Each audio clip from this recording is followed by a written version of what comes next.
let me just talk to you about what I saw. And I'm still trying to make sense of it, but maybe, in the process of talking about it, I'll get some clarity as well for you guys. So first of all, I saw two images, and the first one is, I saw this squirrel, okay? So he's found like two chestnuts or two acorns on the ground. He has something on the ground and he picks it up and he has two and he's holding it in his little front paws. And he climbs up a tree and he has a tree that he always goes to put away his stash. And he looks around to make sure that no one sees him. And then he burrows himself into this little hole in the tree. And then he puts away his stash and then he kind of like pokes his head out, looks around to make sure no one sees what he's doing. And then he exits the hole, climbs back down the tree and starts looking around for more resources, for more acorns, for more things that will sustain him through the winter. Okay. And so when I saw this, I was just thinking, it's okay for us to take care of our assets. Okay. It's okay for us to kind of like cover our own behind.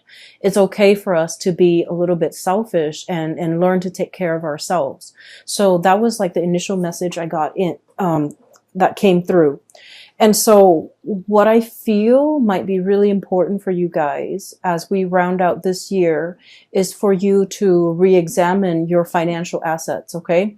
Look through your ledgers, look through a bank account, look through wherever it is that you swirl away your money to make sure that things are where they're supposed to be, okay? So I feel like there might have been wrong charges to your bank accounts, to your credit cards. There might have been money, inadvertently like taken out, or there might have been wrongfully charged transactions. So I feel like it's really important for you to kind of like look through your financial ledgers to make sure everything is up to date and to make sure that everything is squared away the way it should be. I'm also seeing this sneaky behavior, not in a bad way, of course, of like needing to separate your assets, needing to kind of like swirl money away in a place where you know it's safe. Okay. So like, having a safe place or a safe space for yourself or for your financial resources, would be really good for you. Having a safe place for you to be in, for you to like, retreat to when things get a little bit dicey, with whomever you're dealing with.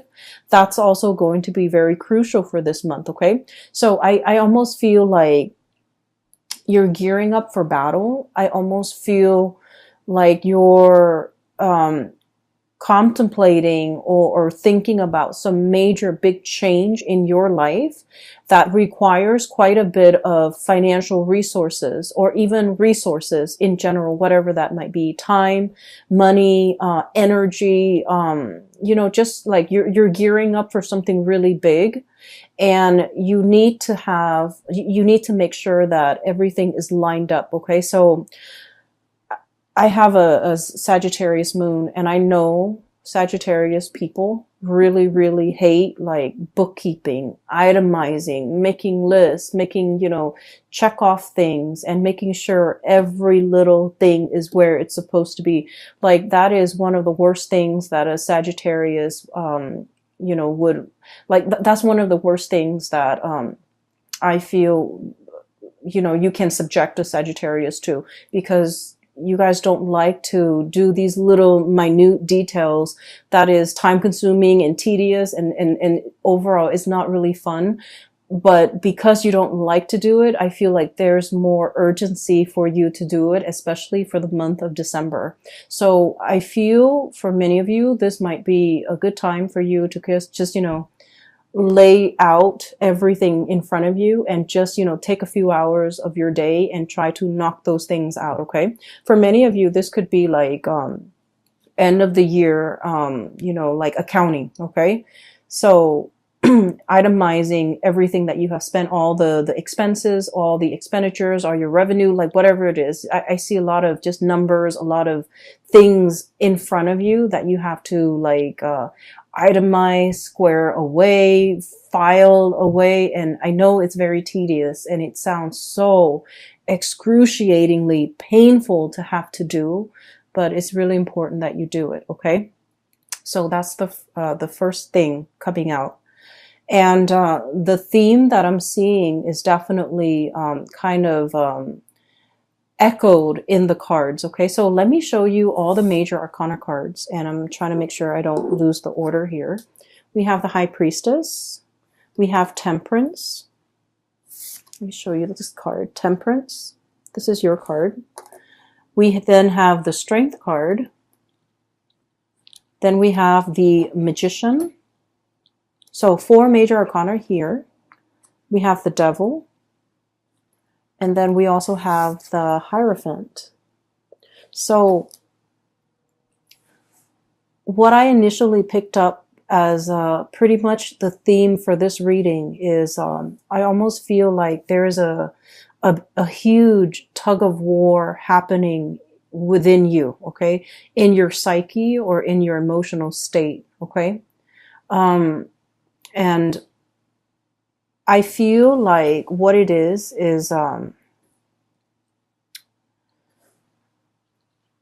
you know, there's overall what I'm seeing as a sense of like restraint, and then wanting to the opposite of that. So there, on the one hand, there's this duality about, you know, having a lot of self-control, having a lot of control in general, having a lot of restraint, doing things the proper way, itemizing everything and making sure that, you know, everything is like calibrated, carefully planned out, carefully thought about. Okay. And then the other side of you just wants to like dash in, you know, get your hands dirty and then ask questions later.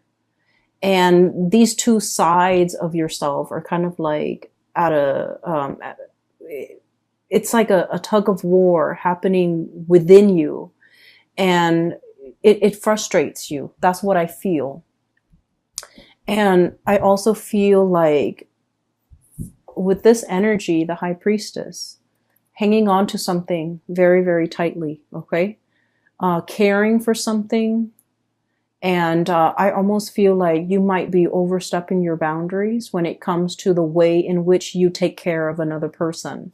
And I don't feel like this is something that's happening overnight, or it's something where it's like, you know, once in a while. I feel like this is an ongoing pattern or an ongoing process in which you're doing everything for another person. For some of you, it could be a child. You're not allowing that child to be, you know, self-sufficient. For others of you, it's like, you know, taking on the role of the maternal, the parental figure, so that you're doing something completely for another person, and then they come to rely on you, and then they don't know how to be self-sufficient. Okay? This is like holding on, wanting to control a situation very, very much, like so tightly that it stifles the growth of that entity, that person, that child, that plant, that house pet, that baby, whatever it is. It's stifling the potential and the growth potential of that entity. So I feel like this is an ongoing process, because I feel like it has dragged on for many, many years.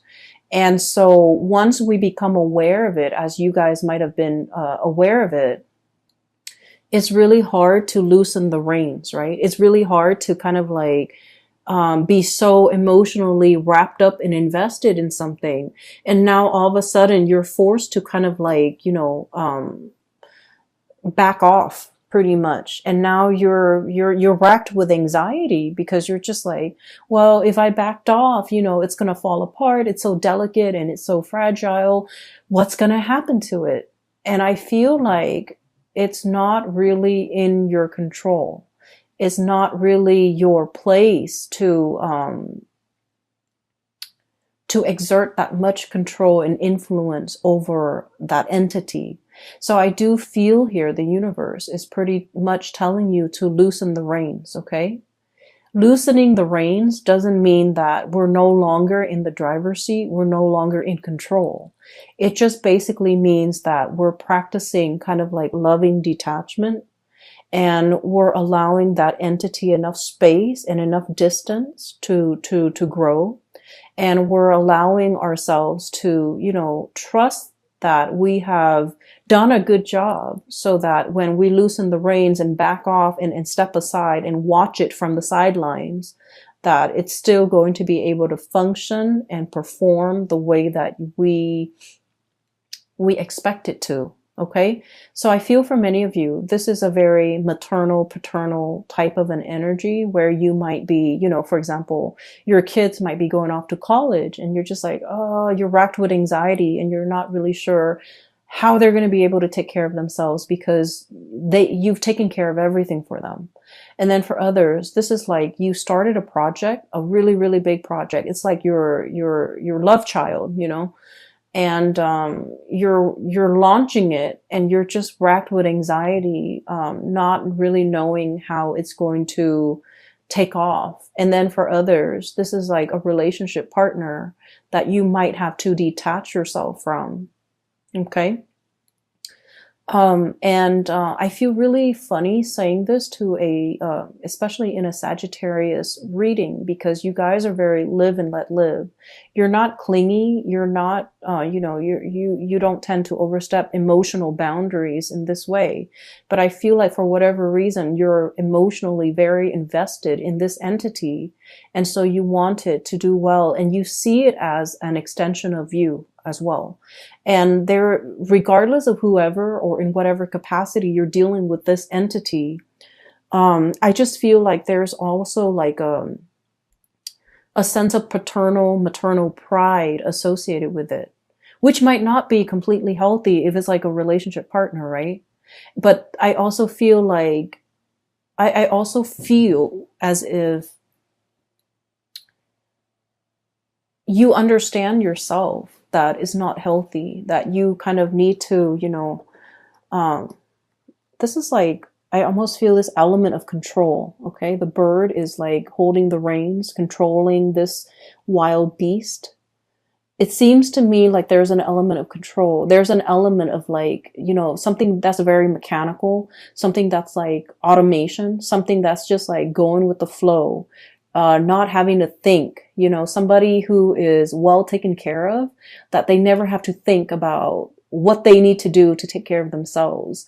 And when we put another person in this type of a situation, we take away their free will and their human agency and their ability to act and think for themselves and their ability to grow as a person. So I do feel like this energy might not be completely healthy. So if you're aware of this, it is time for you to really, really loosen the reins a lot more, so that,